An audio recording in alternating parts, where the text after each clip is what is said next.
Hello दोस्तों।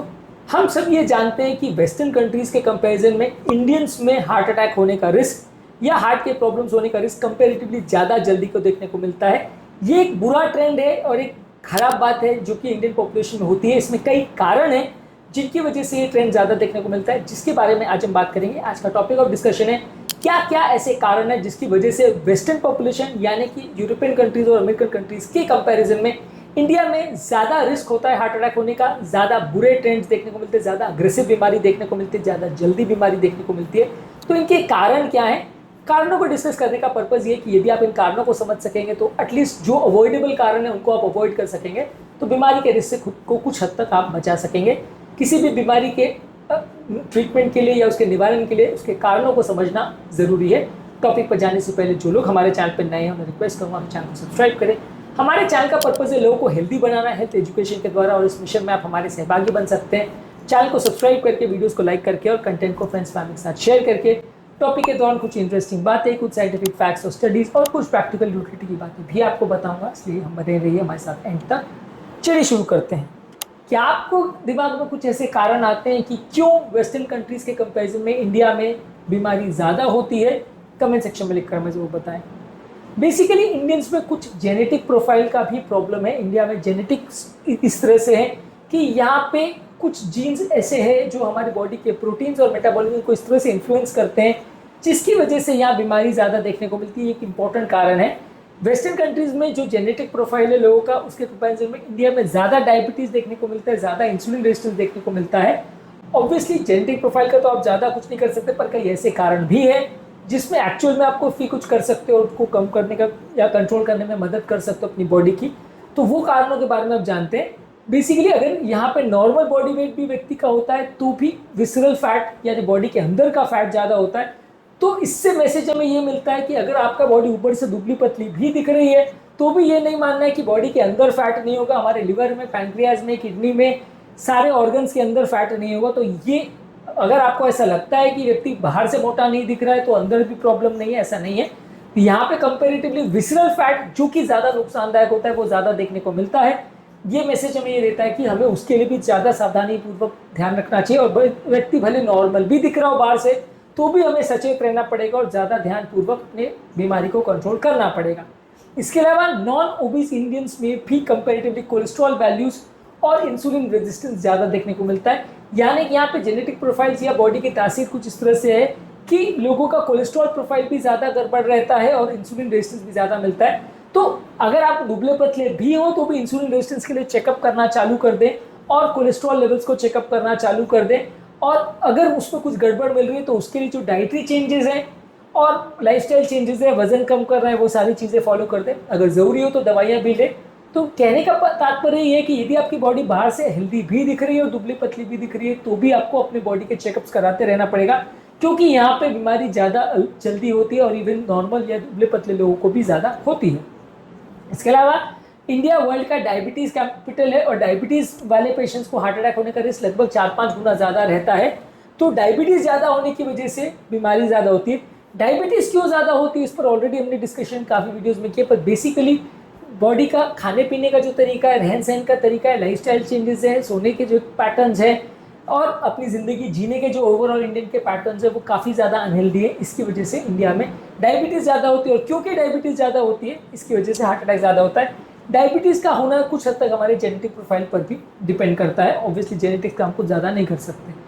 इसके अलावा इंसुलिन रेजिस्टेंस जब बॉडी में होता है तो बॉडी में सूजन बढ़ती है, आर्टेरियल प्लैक बिल्डअप ज़्यादा होता है, कोलेस्ट्रॉल जमा होता है नली में ज़्यादा और हार्ट अटैक होने का रिस्क ज़्यादा बढ़ता है।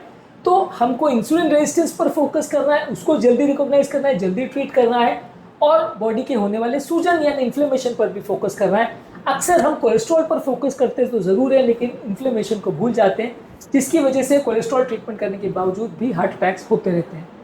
इसके अलावा अनहेल्दी डाइट यहाँ पर बहुत ज़्यादा है। यहाँ पर लोगों के खाने में हाई कार्बोहाइड्रेट ज़्यादा है। यहाँ पे ज़्यादातर लोग की डाइट में कई बार 70 से 80% या इनफैक्ट पूरा मील भी कार्बोहाइड्रेट का हो, ऐसा भी हो सकता है। काफ़ी लोग ऐसे हैं जो सिर्फ चावल वाली चीज़ें भी खा लेते हैं, यानी सूखे जीरे वाला राइस भी खा लेंगे, या ऐसी कोई चीज़ें खा लेंगे जिसमें सिर्फ मैदा हो और जिसमें सिर्फ राइस की बनी हुई चीज़ें हो, राइस की बनी हुई रोटी भी खा लेते हैं। तो कई प्रोडक्ट्स इसमें ऐसे जो खराब कार्बोहाइड्रेट्स बॉडी में ज़्यादा पहुंचाते हैं, मैदे की बनी हुई चीज़ें और रिफाइंड कार्बोहाइड्रेट्स और राइस वाली चीज़ें हमारे यहाँ बहुत ज़्यादा खाते हैं। स्टेपल डाइट होता है बहुत सारे लोग का, कई लोग इनफैक्ट खाने में सब्जियां बहुत कम, दाल बहुत कम और सिर्फ राइस या मैदे वाली चीज़ों पर अक्सर फोकस करते हैं, जो कि एक इम्पॉर्टेंट कारण है जिसकी वजह से इंडिया की डाइट बहुत ज़्यादा अनहेल्दी और इसकी वजह से डायबिटीज़ भी ज़्यादा होता है, इन्फ्लेमेशन भी ज़्यादा होता है और हार्ट अटैक भी ज़्यादा होता है। इसके अलावा इंडिया में प्रोसेस फूड भी बहुत ज़्यादा खाते हैं, यानी कि ज़्यादातर हमारे काफ़ी फूड प्रोडक्ट्स जो है वो नेचुरल होने के बदले प्रोसेस्ड होते हैं, यानी फैक्ट्री में बन के आए हुए या पिस के या प्रोसेस करके बनाए हुए या बेकरी में बनाए हुए, इस तरह के फूड प्रोडक्ट्स अक्सर हम ज़्यादा खाते हैं। ब्रेड, बिस्किट्स, बेकरी के प्रोडक्ट्स और राइस के बने हुए प्रोडक्ट्स या रिफाइंड की हुई चीज़ें अक्सर हम ज़्यादा खाते हैं। नेचुरल फूड प्रोडक्ट्स है जैसे कि नेचुरल फल है, सब्जियां, ये कंपैरेटिवली हम कम खाते हैं, तो ये भी एक इंपॉर्टेंट कारण है जिससे हार्ट अटैक और डायबिटीज़ ज़्यादा होता है। इसके अलावा जब हम बहुत ज़्यादा एक्सेसिव कार्बोहाइड्रेट खाते हैं तो ट्राइग्लिसराइड लेवल बढ़ता है, इंसुलिन रेजिस्टेंस बढ़ता है, बेली फैट बढ़ता है, ये इंपॉर्टेंट कारण है जिससे बीमारियां बढ़ती है। इसके अलावा हमारे यहाँ वेजिटेबल ऑयल्स और रिफाइंड ट्रांस फैट्स भी बहुत ज़्यादा लेते हैं। रिफाइंड ऑयल्स अक्सर बहुत ज़्यादा नुकसान करती है, बॉडी में इन्फ्लेमेशन करती है जिससे कि हार्ट अटैक होता है। हमारे यहाँ पे ज़्यादातर घरों में रिफाइंड तेल ही ज़्यादातर चीज़ों में यूज़ किया जाता है और रिफाइंड तेल का बहुत ज़्यादा प्रयोग किया जाता है। ये भी समझना ज़रूरी है कि हमारे यहाँ तली हुई चीज़ें भी बहुत ज़्यादा बनती है। वेस्टर्न कंट्रीज़ में इतनी तली हुई फूड प्रोडक्ट्स खाने का ट्रेंड नहीं है, बहुत कंपेरेटिवली कम चीज़ें ही तलक के बनाई जाती है। डीप फ्राई होने का वहाँ पे कंपेरेटिवली ट्रेंड्स कम है और होती भी है तो भी कम ऑयल में होती है। यहाँ पे कंपेरेटिव उसका ट्रेंड बहुत ज़्यादा है। बहुत सारे फूड प्रोडक्ट्स जो हमारे पसंदीदा होते हैं, समोसे, कचौड़ी, पकौड़ी, जलेबी, सब कुछ तल के बनाई जाती है तो उसमें ऑयल बहुत ज़्यादा जाता है और अक्सर ये सारा पाम ऑयल होता है, अक्सर ये सारा रिफाइंड ऑयल होता है जो कि ज़्यादा नुकसान करता है। वनस्पति घी का भी प्रयोग यहाँ पे बहुत ज़्यादा है। बाहर की कंट्री में कई जगह पे इसको बैन कर दिया गया है, लेकिन यहाँ पे कंपेरेटिवली इसका प्रयोग ज़्यादा है, इससे भी बहुत सारी बीमारी होती है। इसके अलावा बॉडी का प्रोटीन इंटेक भी बहुत कम है। यहाँ पे इंडियन लोगों को ज़्यादातर डाइट की एजुकेशन नहीं होती, इसलिए लोग प्रोटीन इंटेक बहुत कम रखते हैं। प्रोटीन इंटेक कम रखते हैं तो बीमारियाँ ज़्यादा होती है। कार्ब्स ज़्यादा खाएंगे, प्रोटीन कम खाएंगे, अनहेल्दी फैट ज़्यादा खाएंगे तो बीमारियाँ ज़्यादा होंगी। इसके अलावा यहाँ पे स्ट्रेस बहुत ज़्यादा है। हर व्यक्ति के दिमाग में या ज़िंदगी में कोई ना कोई चीज़ को लेके या बहुत सारी चीज़ों को लेके मानसिक तनाव होता है, जिसकी वजह से लोगों की ओवरऑल लाइफस्टाइल कॉम्प्रोमाइज़ होती है, उनकी नींद कॉम्प्रोमाइज़ होती है। जब नींद कॉम्प्रोमाइज़ होती है तो बॉडी में डायबिटीज़ का इंसिडेंट बढ़ता है, मोटापे का इंसिडेंट बढ़ता है और अलग अलग तरह की बीमारियाँ बढ़ती हैं। इसके अलावा यहाँ पे लोगों का सिटी लाइफ बहुत ज़्यादा है, डेस्कटॉप जॉब ज़्यादा करते हैं, क्लरिकल जॉब ज़्यादा करते हैं, इसलिए एक्सरसाइज करने के लिए टाइम नहीं मिलता है। एक्सरसाइज करने की आदत यहाँ पे बहुत कम है। वेस्टर्न कंट्रीज़ में बहुत सारे ऐसे लोग हैं जो बाय डिफ़ॉल्ट अपने जॉब से पहले या कोई भी काम करने के बाद आने के बाद एक्सरसाइज का वो टाइम निकालते हैं, अलग से 1 आध घंटा उसके लिए देते हैं। हमारे यहाँ पे आप पेशेंट्स को बोलोगे भी तो भी वो उतना टाइम नहीं निकालना चाहते हैं। लोगों को ऐसा लगता है ये बेकार का टाइम है, ये टाइम वेस्ट है। जबकि फॉरेन कंट्रीज़ में ये ट्रेंड काफ़ी ज़्यादा है, वहाँ पे जिम जाने का भी ट्रेंड ज़्यादा है और जिम नहीं भी जाओ तो घर पे या घर के आसपास कोई भी तरह की लोग एक्सरसाइज करते हैं। यहाँ पे वो ट्रेंड्स बहुत कम लोगों में, इवन हार्ट पेशेंट्स में भी कम देखने को मिलता है। उनको समझाना पड़ता है फिर भी कम रहता है ट्रेंड। इसके अलावा हमारे यहाँ पे डाइट जो है वो ओमेगा 3 फैटी एसिड्स में भी कंपैरेटिवली लो है। यहाँ पे फिश का कंजम्पशन काफ़ी कम है, सिवाय कोस्टल एरिया के ज़्यादातर लोग फिश बहुत कम खाते हैं। फिश कम खाने की वजह से ओमेगा 3 फैटी एसिड्स कम रहता है, जिससे कि बॉडी का इन्फ्लेमेशन बढ़ता है और हार्ट अटैक का लगने का रिस्क ज़्यादा होता है। जो कोस्टल एरियाज है जैसे कोस्टल कंट्रीज है, जापान वगैरह, वहाँ पे फिश वगैरह ज़्यादा खाते हैं, डेली खाते हैं, इसकी वजह से वहाँ पे हार्ट अटैक का रिस्क कंपैरेटिवली थोड़ा कम रहता है। इसके अलावा यहाँ पे विटामिन डी डेफिशिएंसी भी काफ़ी कॉमन है। इंडिया में ज़्यादातर लोग वेजिटेरियन डाइट बहुत सारे लोग खाते हैं, इसकी वजह से विटामिन B12 और डी की डेफिशिएंसी भी ज़्यादा होती है। ये भी एक इंपॉर्टेंट कारण है जिसकी वजह से कुछ ब्लॉकेजेस का और बॉडी में इन्फ्लेमेशन का प्रॉब्लम ज़्यादा होता है।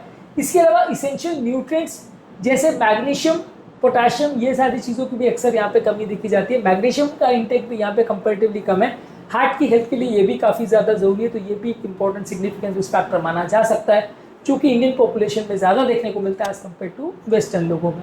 तो ये थे सारे रिस्क फैक्टर जिसके बारे में हमने बात करी, जो इंडियन पॉपुलेशन को वेस्टर्न पॉपुलेशन से अलग बनाते हैं। यहाँ पे हार्ट अटैक वेस्टर्न पॉपुलेशन से 10 से 15 साल पहले देखने को मिलता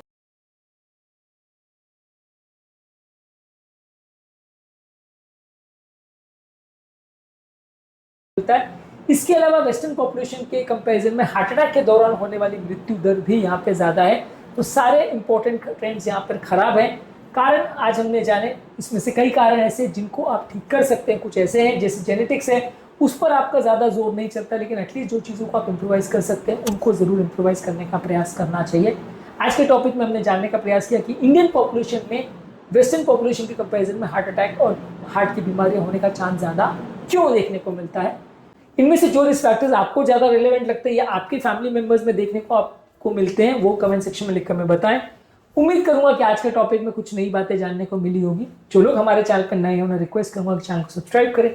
हमारे चैनल का पर्पज है लोगों को हेल्दी बनाना, हेल्थ एजुकेशन के दौरान, और इस मिशन में आप हमारे सहभागी बन सकते हैं चैनल को सब्सक्राइब करके, कंटेंट को फ्रेंड्स फैमिली के साथ शेयर करके। आपके कमेंट्स का हमें इंतजार रहेगा। आपके कमेंट्स हमें जानने में मदद करते हैं कि हमारा कंटेंट अच्छा है या बुरा है और हम कहाँ इंप्रोवाइज कर सकते हैं, प्लस हमें मोटिवेट भी करते हैं। इसलिए आपके कमेंट जरूर लिखते रहिएगा। आपकी अपनी प्रॉब्लम्स भी आप हमें बता सकते हो, जिसे भी हम सॉल्व करने का प्रयास करेंगे। इसलिए कीप कमेंटिंग।